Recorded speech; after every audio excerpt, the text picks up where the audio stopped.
Lisa Matthews here alongside the newest member of the Arizona Cardinals coaching staff, Dr. Jen Welter.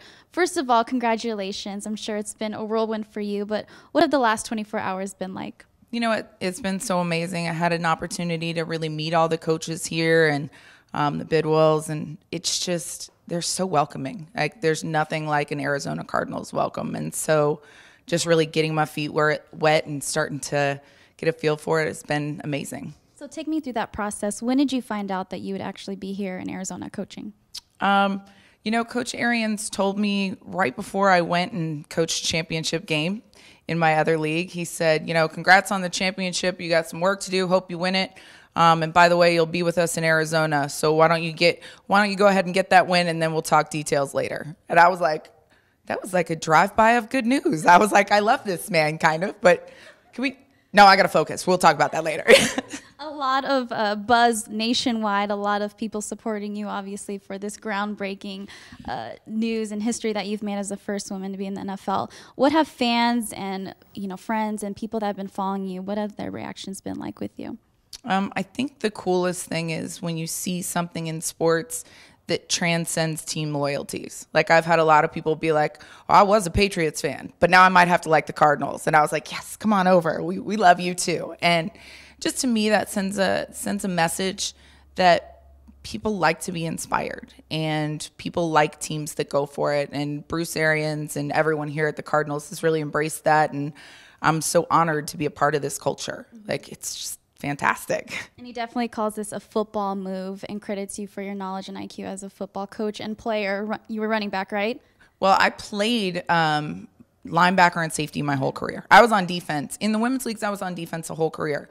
When I played with the men, they said, you have to play running back. So I actually told them I was more afraid of playing running back than I was of playing with guys. So that was really hard. Getting to coach this last season was actually something that I was like, oh, I would never do that. And yet Wendell Davis, who played with the Cowboys, he said, Jen, you have to do this. You're made for this. You'll be great. And not a lot of guys are going to give you this shot. So I need you to just take it, after I told him no.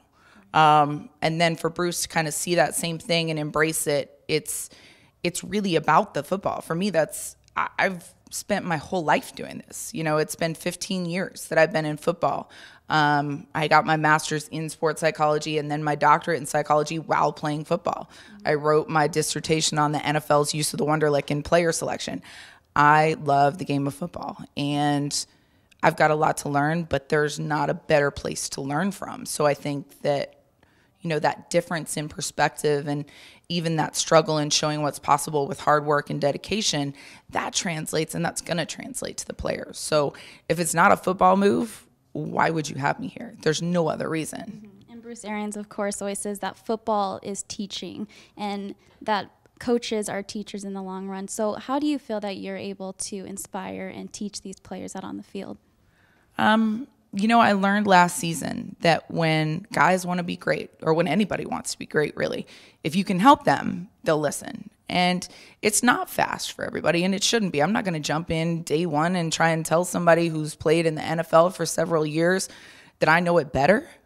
But it's small things, and it's trust, and it's seeing one little step or one little this or saying something that grabs somebody's attention that it opens you up. And maybe I see things just a little bit different, or, maybe I can even help them with the psychology of the game and how to integrate that and how to learn in their own special way. Because when you go back to it, he's right. It is teaching. There's a lot of people who know X's and O's, but can they get somebody else to see the game in that way and to become a better player? That's the trick. You have to have a balance of people skills, leadership, management, all of those things to make the X's and O's speak to players, because most playbooks are no secret. All plays can be drawn up in 5 minutes, but how does your team, how do your players excel? And, that's the trick. And I think the fact that I have a doctorate in psychology makes me an asset that can help look at teaching that game maybe in slightly different ways. And add that new, different perspective, right? Well, I will say that it was a